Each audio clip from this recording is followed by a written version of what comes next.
नमस्कार, रामकृष्ण हरी. पुन्हा एकदा आदिती शेतकरी कृषी केंद्रामध्ये सर्व शेतकरी मित्रांचं स्वागत आहे. माझ्यासोबत नाव काय दादा आपलं? संतोष शेडाने. संतोष शेडाने. मुक्काम पोस्ट गाव बैरवाडी. बैरवाडी. कशासाठी आले होते या ठिकाणी? औषध द्यायला कशाची? आपल्या कांद्यांवरती करपा बेपा हे असं. कांद्यांवरती औषध न्यायला आले होते. किती क्षेत्र आहे आपलं आता? आता 1.25 एकर क्षेत्र आहे. 1.25 एकर क्षेत्र आहे. याच्या अगोदर एक फवारणी घेतली होती बाहेर. रिझल्ट कसा वाटला त्यांचा? नाही आला, क्लिअर नाही आला एवढा. रिझल्ट क्लिअर नाही आला म्हणून दुसऱ्या फवारणीसाठी आपल्याकडे आलेले आहेत.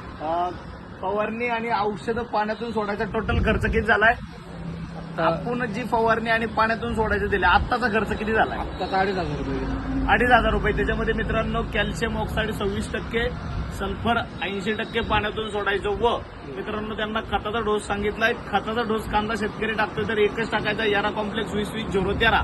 मित्रांनो दुय्यम डोस एकदम जबरदस्त रिझल्ट देईल. व फवारणीमध्ये मित्रांनो त्यांना सर्वात अगोदर दिलेला आहे माव्यासाठी, तुडतुड्यासाठी, त्याच्यानंतर कारप्यासाठी टेक्नोझेड त्याच्यामध्ये दिले, मॅग्नेशियम ऑक्साईड दिले आणि सर्वात महत्वाचा घटक पत्ती जाड, दांडा मजबूत आणि काळुकी यायला दिलेला आहे मित्रांनो. नायट्रो 46 जबरदस्त रिझल्ट यांचाच प्लॉट. आपण फवारणी किती दिवशी घ्यायला सांगितली?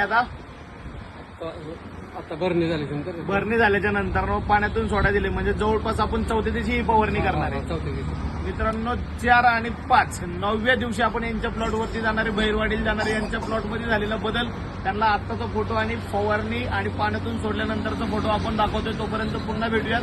धन्यवाद. रामकृष्ण हरी.